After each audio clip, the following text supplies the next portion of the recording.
कन्यादान एक आंसू भरी कहानी। राधे श्याम जी के दो बच्चे थे, चिंकी और रौनक। रौनक बड़ा था और चिंकी छोटी थी। दोनों की पढ़ाई में बहुत होशियार थे। राधे श्याम और चिंकी की माँ का सपना चिंकी को लेकर बहुत चिंतित थे, क्योंकि चिंकी ने अपनी शिक्षा पूरी कर ली थी। अब उसके लिए एक बेहतर रिश्ता खोजना था।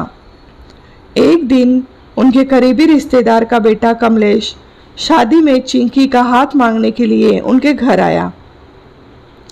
कमलेश को सभी पसंद करते थे। वह दिखने में अच्छा था और एक अच्छी कंपनी में कार्यरत था।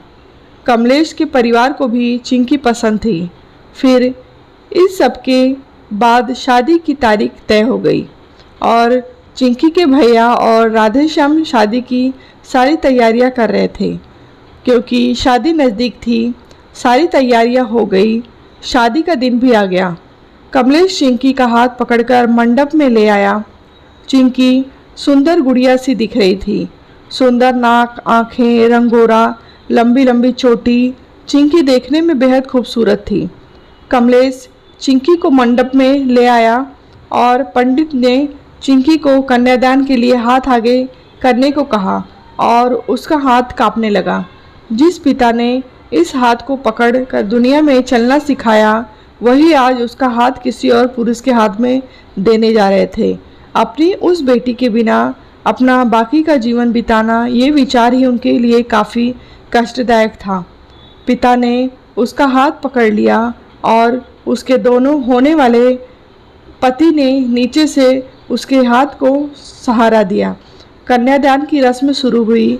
हाथों से पानी की एक एक बूंद गिरने के साथ पिता की आंखों से भी बूंद बूंद आंसू गिर रहे थे। अपने कलेजे का टुकड़ा दान करते समय क्या अवस्था होती है, तब वह राधे श्याम ने जाना। वह रस्म खत्म हुई। पंडित जी ने सपना और राधे श्याम के हाथ में दियों से भरा पर्दा दिया। उनके सामने बेटी और उसका पूरा ससुराल परिवार बैठा था और पंडित जी ने कहा, आज ये आपकी बेटी उनकी हो गई। उनसे कहो कि उसका अच्छे से ध्यान रखें। चिंकी अपने मायके वालों के लिए एकदम पराई हो गई। उसकी आंखों में आंसू भर आए।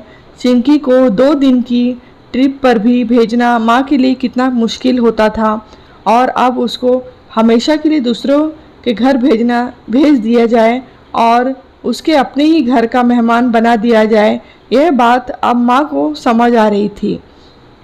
उस रस्म के बाद दूल्हा गेट पर आ गया। पंडित जी ने आवाज़ दी, लड़की के मामा लड़की को लेकर आओ। उस मामा का हाथ पकड़कर वह उस अंतर पाठ पर जा रही थी।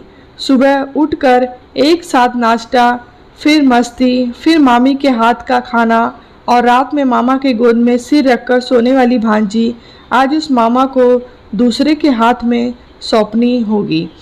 यह सोचकर उसने अपने हाथ कस लिया और मंगल अष्टक प्रारंभ हो गए।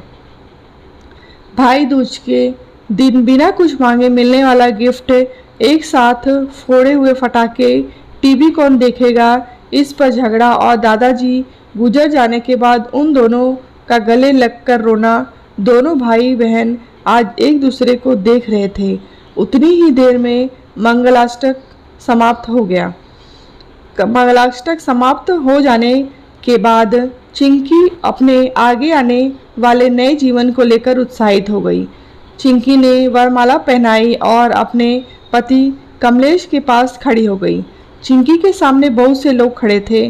कुछ आशीर्वाद दे रहे थे, कुछ पास होकर स्तुति कर रहे थे।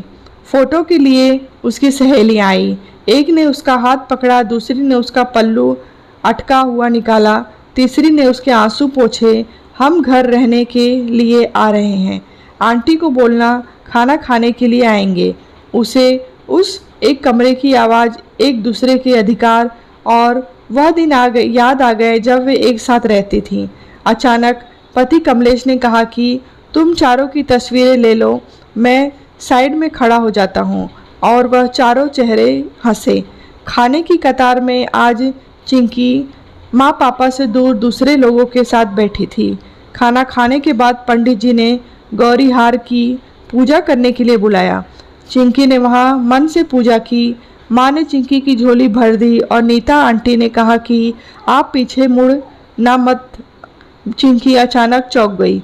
वह आगे बढ़ने लगी। इतने सालों से बच्चे की तरह पाले हुए उस चाचा का बांध टूट गया। स्कूल से घर वापस आने में देर हो जाने पर अस्वस्थ होने वाले वह चाचा जी, जन्मदिन पर 5-6 फ्रॉक उसके आगे लाकर रखने वाले चाचा जी, मैं नहीं आने वाली, आज घर में चाची के पास रहूंगी कहकर रोने वाली वह आज हमेशा के लिए दूर चली जाएगी। यह पिंकी के दूसरे माँ पापा के रूप में चाचा चाची को भी यह बात सहन नहीं हो रही थी। उसकी पहचान आज बदल चुकी थी। हाथों की वह हरी चूड़ियाँ, पाँव में बिछिया और गले में मंगलसूत्र नए जीवन की राह दिखा रहे थे। सास का हाथ पकड़कर चिंकी उस फूलों से सजी गाड़ी में कमलेश के साथ बैठी। उस गाड़ी में खुशी थी और उस गाड़ी के बाहर खड़े सभी लोग आंखों में आंसू लिए उसे अलविदा कह रहे थे। चिंकी बोली, मम्मी पापा आती हूँ मैं। बहुत मुश्किल होता है अपने कलेजे, अपना दिल अपने ही हाथों से बाहर निकालकर पराए हाथों में सौंपना, और वह अपने कलेजे को, अपने दिल को खुद के दिल से लगाकर रखेगा। फिर भी हर माता पिता इस मुश्किल काम का सपना देखते हैं कि लड़की के जन्म के बाद से ही। कहानी आपको कैसी लगी है कमेंट बॉक्स में बताएं। कहानी अच्छी लगी हो तो लाइक करें, शेयर करें।